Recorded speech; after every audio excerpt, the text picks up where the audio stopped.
大家好，欢迎来到 K 线西游战法频道。那么道琼斯工业指数目前处在一个高位33000点以上的一个位置。那么在这个位置上呢，我们看到日线级别上涨西游已经在这个位置上发动了启动行情。那么这一轮行情在日线级别上涨西游的过程当中，突破了144均线，突破了169均线，并且成功站上了一个筹码中枢。这条筹码中枢位于33000点，是由波峰连线和波谷连线构成了一个中心线的位置，也是一个筹码密集区。在这个密集区的情况下，很容易出现继续上行到达34000点。那么34000点，我们看到这个位置上方已经存在了3次的等位置波峰。如果出现第4次突破34000点之后呢，行情容易出现一个新高。那么这个新高的出现是符合江恩的4次等位置波峰法则的。那么如果一旦出现新高，在周线级别上就会看到悟空阳线目前已经走出来了。周线级别的悟空阳线走出来之后，标志性的悟空阳线走出来之后，就有可能走8节阳线、沙僧阳线和唐僧阳线，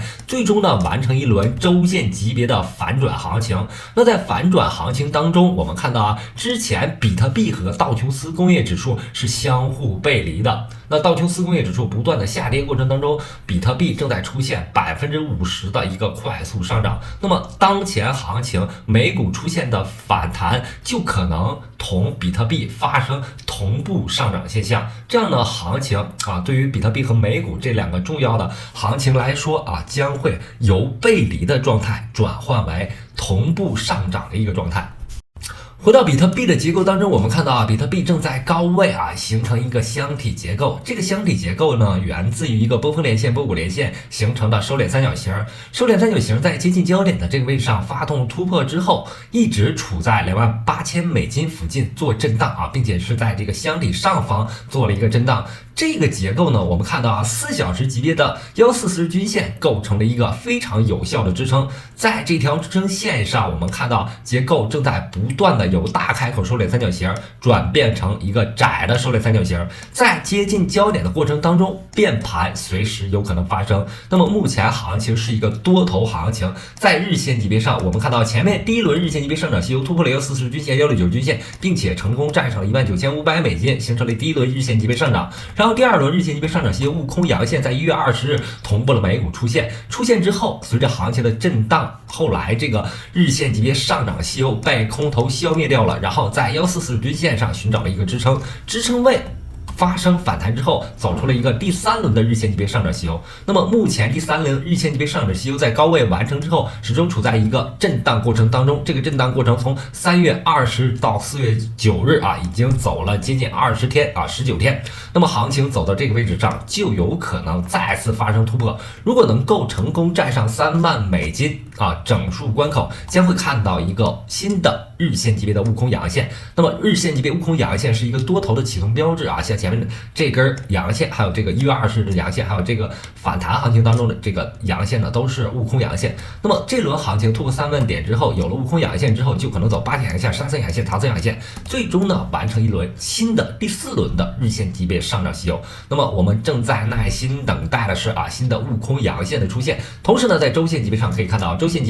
到，悟空阳线走出来了，8节阳线组走出来了，沙僧阳线目前正在不断的震荡当中。那么行情一旦突破$29,000，达到$3万，就会成功站上周线级别的169日均线。那么上方的目标点位是在$32,000。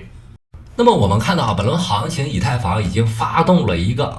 相对于比特币领先的一个突破。那么在4月4日这一天的一个悟空阳线，证明目前以太坊是处在一个领涨阶段。那么这轮行情突破箱体之后，站稳$1750并且出现悟空阳线之后，以太坊就有可能走8节阳线组、沙僧阳线组、唐僧阳线，目标点位呢是在$2,200。那么把时间级别打到周线上，我们看到$1,940这个位置上是存在144日均线压力的。那么这条压力线一旦突破，以太坊的上涨空间将要打开。那么 OJ 呢，我们是在大概$3附近把这个$2.8设置止损之后进场布局的这个位置呢，我们是看到了在4月3日这一天是看到了一个成交量的放大。如果把这个 K 线往前移的话，我们会看到这一天4月3日的这个成交量啊放大的是异常特别的，几乎超过了200万枚啊，2.00M 就是200万枚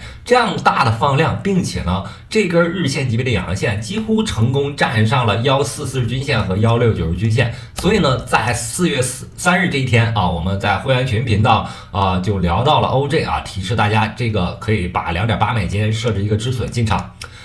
然后后面的情节发展的非常迅速啊，最终呢 ，OJ 最大涨幅已经超过了589%啊。到达这个位置之后呢，我们要辩证的去分析。首先看日线级别，有2根大阳线构成了一个悟空阳线和八戒阳线。那么对于日线级别这个角度来说，就有可能走沙僧阳线和唐僧阳线，不断创出新高。那么时间级别调整到4小时级别，我们看到本轮上涨的重要组成部分啊，是从4月7日这一天啊，也就是前天开始启动的。那么4小时级别的悟空阳线走出来之后，走八戒阳线、沙僧阳线、唐僧阳线。那么一轮4小时级别上涨吸油完成之后，目前正在做的是第2轮的4小时级别上涨吸油。第2轮4小时级别上涨吸油走出了一个悟空阳线和八戒阳线组。那么在这一轮4小时级别上涨吸油过程当中，就有可能走沙僧阳线和唐僧阳线。同时呢，要注意到啊，尽量把10.3美金啊，如果你是刚刚入场的话，尽量把10.3美金这个位置上设置上止损，因为这个位置呢是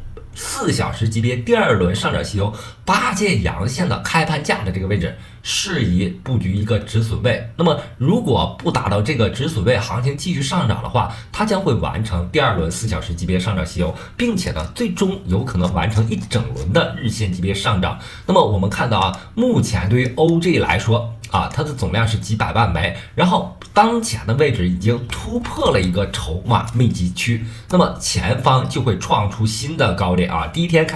周开盘这个位置不算啊，忽略掉第一天的插针行情之外啊，当前位置已经在不断创出新高的前提下啊，解放了几乎99%以上的筹码。在这种情况下呢，超级主力的压力几乎是不存在的，所以呢，继续拉升的可能性是有的，但这种大波动币种啊，急速上涨600%，几乎达到600%上涨之后的币种呢，是存在风险的，因此呢，在分仓式进场之后啊，特别注意的是要设置一个止损。对于 SXP 来讲啊，这轮行情已经调整不少了。我们看到啊，日线级别上走出一轮日线级别上涨吸油之后，它的上涨幅度达到264%。那么本轮行情它已经调整了接近30%啊，32%左右的调整。调整过程当中，我们已经从4小时级别下跌吸油拓展到了日线级别的下跌吸油。那么它已经走出了一个日线级别下跌吸油之后呢，就容易发生小线级别到4小时级别的反弹动作。那么反弹到反转要搞出一个信号。那么当前行情它的一个下降通道呢，主要是围绕15分钟级别144均线和169均线进行的。那么昨天做了一个假的突破性动作，那么未来如果真正能够发动突破，一定会重新站上144均线和169均线啊。这个时间级别一定要注意是15分钟级别。那么15分钟级别一旦15分钟级别的50均线、10均线上穿了144均线和169均线，就是一个爆发行情的买点。但是这里也要注意啊，像前面啊做了一个假的突破，然后扣杀下来啊，那在追涨的过程当中啊，追突破的过程当中，一定要设置一个止损位。这个止损位呢，我认为是在144均线啊，15分钟级别144均线这个位置设置比较好。比如说啊，底部发生突破之后，你要把这个144均线下移过来之后，在144均线附近设置止损，这样呢，伴随趋势，如果趋势能够成功发动的话，你会获利；如果不能够成功发动的话啊，你会几乎全身而退。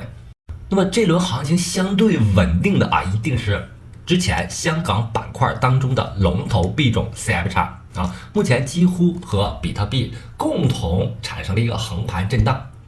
那在横盘震荡当中存在机会，这类的机会呢，我们看到了是第2轮日线级别上涨吸油完成之后，做了4小时级别调整过程之后，然后在高位形成震荡，不断接近焦点的过程当中，在近焦点位可能会发动一个突破动作，所以呢，当前对于 CFX 是要有一个仓位的。如果跌下来之后啊，应该在0.2美金附近啊做一个补仓动作啊，这样的话，第一个仓位你抓住的是这个收敛三角形过程当中接近焦点的这个位置上啊发动突破的可能性。然后如果下跌下来做补仓动作啊，补仓动作完成之后，你可能会获得反弹当中的一个利润啊。当然了，在进场的同时一定要控制好仓位。那么好，今天的节目就到这里，非常非常感谢大家一直以来的支持和鼓励，希望大家能够给我一个一键3连，让更多的朋友能够了解 K 线西游战法这本书。感谢大家，再见。